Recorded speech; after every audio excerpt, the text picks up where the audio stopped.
Hi friends, അസ്സലാമു അലൈക്കും. അപ്പോൾ ഇന്നത്തെ വീഡിയോ എന്ന് വെച്ചാൽ ഒരു മീൻ കട്ട് ചെയ്യുന്ന വീഡിയോ ആണ് കേട്ടോ. വലിയൊരു സ്രാവ് കിട്ടിയിട്ടുണ്ട് കേട്ടോ. ഇത് പൊന്തുന്നതന്നെയില്ല സംഭവം.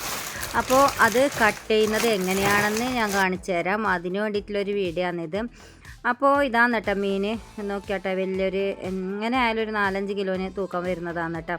എന്താണ് സാധാരണ നമ്മൾ കട്ട് ചെയ്തിട്ട് തന്നെ വാങ്ങല്. അപ്പോൾ ഇന്ന് കട്ട് ചെയ്യാതെയാണ് കിട്ടിയത്. അതുപോലെ ഇതുപോലെ വലിയ മീൻ കിട്ടിക്കഴിഞ്ഞാൽ നമ്മളെല്ലാവരും കൂടെ എടുക്കലാണ് കേട്ടോ. കട്ട് ചെയ്തിട്ട് ഒന്നിച്ച് വാങ്ങിയിട്ട് അനിയത്തിക്കും അതുപോലെ ഉമ്മാക്ക് അങ്ങനെയെല്ലാം എടുക്കല പരിപാടി. അപ്പോൾ ഇതുപോലെ ഇങ്ങനെ നേരെ കട്ട് ചെയ്യുക, ചെരിച്ചിട്ടൊന്നും കട്ട് ചെയ്യണ്ട. ഇതിൻ്റെ തോലൊന്ന് റിമൂവ് ചെയ്തെടുക്കാനുണ്ട്. അപ്പോൾ നമുക്ക് ഇതുപോലെ പകുതി ആദ്യം ഇങ്ങനെ തലഭാഗത്തുനിന്ന് ഇങ്ങനെ കട്ട് ചെയ്തെടുക്കുക. പിന്നെ ഇത് അതിൻ്റെ നെയ്യാണ് കേട്ടോ. നെയ്യൊന്നും കൂടുതൽ ആൾ കഴിക്കൂല.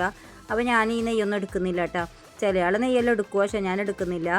അപ്പോൾ ഇങ്ങനെ കട്ട് ചെയ്തതിന് ശേഷം നമ്മൾ ഈ കുള്ളിക്കേങ്ങില്ലേ, കപ്പ എന്നെല്ലാം പറയുന്നത്, അതിങ്ങനെ കട്ട് ചെയ്യില്ല. വട്ടത്തിൽ കട്ട് ചെയ്തിട്ട് അതിൻ്റെ തോലിങ്ങനെ ഇളക്കിയെടുക്കില്ല. അതുപോലെയാണ് കേട്ടോ ഇതിൻ്റെ തോലും റിമൂവ് ചെയ്തെടുക്കേണ്ടത്.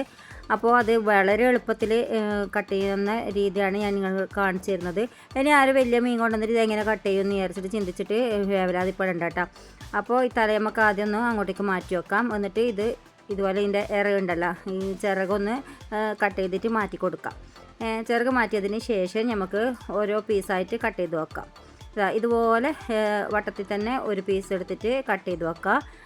എന്നിട്ട് വീണ്ടും പിന്നെ നമുക്ക് അതിൻ്റെ മറ്റുള്ള പീസും കട്ട് ചെയ്ത് വെക്കാം കേട്ടോ. ഇതുപോലെ ഇങ്ങനെയാണ് ഈ സ്രാവ് കട്ട് ചെയ്യൽ. അപ്പോൾ സാധാരണ നമ്മൾ മാർക്കറ്റിൽ നിന്ന് തന്നെ കട്ട് ചെയ്തിട്ട് വാങ്ങുന്നില്ല. അപ്പോൾ വീട്ടിൽ കൊണ്ടുവന്ന് കഴിഞ്ഞാൽ പിന്നെ ആകെ അങ്കലാപ്പിലാവും കേട്ടോ. ഇതെങ്ങനെ കട്ട് ചെയ്യുമെന്ന് വിചാരിച്ച് ഞാൻ മുമ്പിൽ ഉമ്മയാണ് കേട്ടോ എനിക്ക് കട്ട് ചെയ്തിട്ട് അവിടെ നിന്ന് മീൻ ഇങ്ങോട്ട് കൊടുത്തേക്കില്ല. പക്ഷേ ഉമ്മാക്ക് ഇപ്പോൾ വയ്യ, അതുകൊണ്ട് തന്നെ ഞാൻ നേരെ ഇങ്ങോട്ടേക്ക് കൊണ്ടുവരാൻ വേണ്ടിയിട്ട് പറഞ്ഞതാണ് കേട്ടോ. അപ്പോൾ ഇതുപോലെ വട്ടത്തിലായിട്ട് ഇങ്ങനെ ഓരോ പീസായിട്ട് കട്ട് ചെയ്തെടുക്കുക. പിന്നെ മുറിക്കുമ്പോൾ എന്ന് വെച്ചാൽ നല്ല മൂർച്ചയില്ല, നല്ല വലിയ കത്തിയായിരിക്കണം കേട്ടോ. അല്ലെങ്കിൽ പിന്നെ പണി പാളും. ഇറച്ചി വേറെ തോല് വേറെ അങ്ങനെയുള്ളതായിട്ട് ഒരു ലെവലുണ്ടാവില്ല.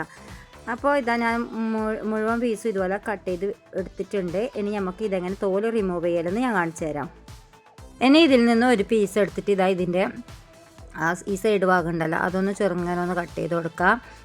എന്നിട്ട് മീനിൻ്റെ തോൽ ഭാഗം ഉണ്ടല്ലോ, തോൽ ഭാഗം ഇങ്ങനെ പിടിച്ചിട്ട് നല്ലോണം ടൈറ്റായിട്ട് പിടിക്കുക. എന്നിട്ട് ഇങ്ങനെ വാർന്നെടുക്കലില്ലേ, ഇറച്ചി ഇങ്ങനെ ഇളക്കിയെടുക്കണം കേട്ടോ.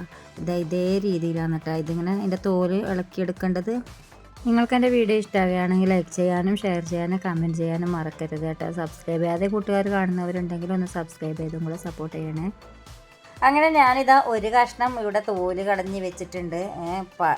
നല്ല ഈസിയാണ് കേട്ടോ, എന്നാലും പണിയില്ലാന്നും പറയണ്ട, നല്ല പണിയുണ്ട്. ഇനി നമുക്കിതാ തലഭാഗം നമുക്ക് കഷ്ണാക്കിയിട്ടെടുക്കാം. തലഭാഗം കഷ്ണാക്കുന്നത് പ്രത്യേകിച്ചിട്ട് കാണിക്കുന്നൊന്നുമില്ല കേട്ടോ. ഞാൻ ഈ തോല് കളയുന്ന രീതി മാത്രം കാണിക്കാൻ വേണ്ടിയിട്ടാണ് കേട്ടോ വീഡിയോ എടുത്തത്. തലഭാഗം എല്ലാവർക്കും അറിയുന്ന കാര്യം തന്നെയല്ലേ, ഇങ്ങനെ ആവശ്യമില്ലാത്ത പീസെല്ലാം കട്ട് ചെയ്ത് കളയുക, അതുപോലെ ചിറക് കട്ട് ചെയ്ത് കളയുക, അതൊന്നും എടുക്കേണ്ട ആവശ്യമില്ല. ബാക്കിയുള്ള ഭാഗങ്ങളെ നമുക്ക് കഷ്ണിച്ചിട്ട് എടുത്തിട്ട് കറി വെക്കാവുന്നതാണ് കേട്ടോ. അപ്പോൾ ഞാനൊരു ചെറിയൊരു പഴയൊരു കട്ടിംഗ് ബോർഡ് എടുത്തിട്ടുണ്ട് കേട്ടോ. അതിലേക്ക് നമുക്കിതായി പീസ് ഇങ്ങനെ വെച്ചിട്ട് കഷ്ണമാക്കിയിട്ട് കട്ട് ചെയ്തെടുക്കാം. നമുക്ക് കറിക്ക് ആവശ്യമായ കഷ്ണങ്ങളാക്കിയിട്ട് എടുക്കാം കേട്ടോ. പിന്നെ ബാക്കിയുള്ളതെല്ലാം ഞാൻ തോല് കളയണം അത്രേ. അപ്പോൾ ഇതേ രീതിക്കാണ് കേട്ടോ, നല്ല ബീഫ് കട്ട് ചെയ്യും പോലെയാണ് കട്ട് ചെയ്യേണ്ടത്. ഇനി അടുത്ത പീസും കൂടെ എടുത്തിട്ട് ഞാനിതാ വളരെ കൃത്യമായിട്ട് നിങ്ങൾക്ക് കാണിച്ചു തരുന്നുണ്ട് കട്ട് ചെയ്യേണ്ട രീതി തോല്. അപ്പോൾ ഈ വട്ടി ഭാഗം ഉണ്ടാകില്ല, അത് ഒന്ന് ഒരു കീറൽ കൊടുക്കുക.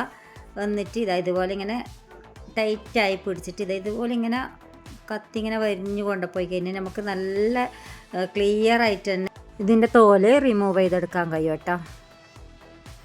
ഇത് കണ്ടില്ലേ, നോക്കിയാൽ നല്ല അടിപൊളിയായിട്ട് തന്നെ ഇതിൻ്റെ തോല് റിമൂവ് ചെയ്തെടുക്കാൻ കഴിയുന്നുണ്ട് കേട്ടോ. ഇതേ രീതിയിൽ ചെയ്താൽ മതി. ഇനി ഞാനിതാ രണ്ടാൾക്ക് കൊടുക്കേണ്ട ഭാഗങ്ങളെല്ലാം കവറിലിട്ടിട്ട് മാറ്റി വയ്ക്കുകയെന്ന്. അത് ഞാൻ തോലൊന്നും കളയുന്നില്ല കേട്ടോ. ഞാൻ എനിക്ക് വേണ്ടത് മാത്രമേ തോല് കളയുന്നില്ലൂ. അപ്പോൾ ഇതുപോലെ 2 കവറിലാക്കിയിട്ട് വെക്കുന്നുണ്ട് കേട്ടോ. ഇനി ബാക്കിയുള്ള പീസെല്ലാം ഇതുപോലെ തോല് കളഞ്ഞതിന് ശേഷം നമുക്ക് ചെറിയ പീസായിട്ട് കട്ട് ചെയ്തിട്ട് എടുത്ത് വെക്കാം. അപ്പോൾ ഈ വീഡിയോ എല്ലാവർക്കും ഇഷ്ടമായി എന്ന് വിചാരിക്കുന്നു. ഇഷ്ടമായി കഴിഞ്ഞാൽ ലൈക്ക് ചെയ്യാനും ഷെയർ ചെയ്യാനും കമൻറ്റ് ചെയ്യാനൊന്നും മറക്കരുത് കേട്ടോ. അപ്പോൾ സ്രാവ് മുറിക്കുന്ന രീതി എങ്ങനെയാണെന്ന് നിങ്ങൾക്ക് മനസ്സിലായി കാണുമല്ലോ. അങ്ങനെ എല്ലാ മീനും ഞാനിതാ കട്ട് ചെയ്ത് കഴിഞ്ഞിട്ടുണ്ട് കേട്ടോ. അങ്ങനെ ഞാനിത് പാത്രത്തിലേക്കെല്ലാം ഇട്ട് വെച്ച് കൊടുക്കുന്നുണ്ട്. പിന്നെ ഞാനിതിൻ്റെ അടിയിൽ ചാക്ക് വിരിച്ചതുകൊണ്ട് തന്നെ ഒരു കച്ചറി ആയിട്ടില്ല കേട്ടോ. സീറ്റിൻ്റെ മേലെ കണ്ടില്ലേ, ചെറിയ എന്തെങ്കിലും ഇങ്ങനെ തെറിച്ചതല്ലാണ്ട് വേറൊരു കച്ചറി ആയിട്ടില്ല. അതുപോലെ ഇതുപോലെ ട്രൈ ചെയ്താൽ മതി കേട്ടോ. ഇത്രയാണ് ഇന്നത്തെ വീഡിയോ. ഇനി വീണ്ടും ഒരു നല്ല വീഡിയോ ആയിട്ട് വരാം. ഇൻഷാ അല്ലാഹ്. അസ്സലാമു അലൈക്കും.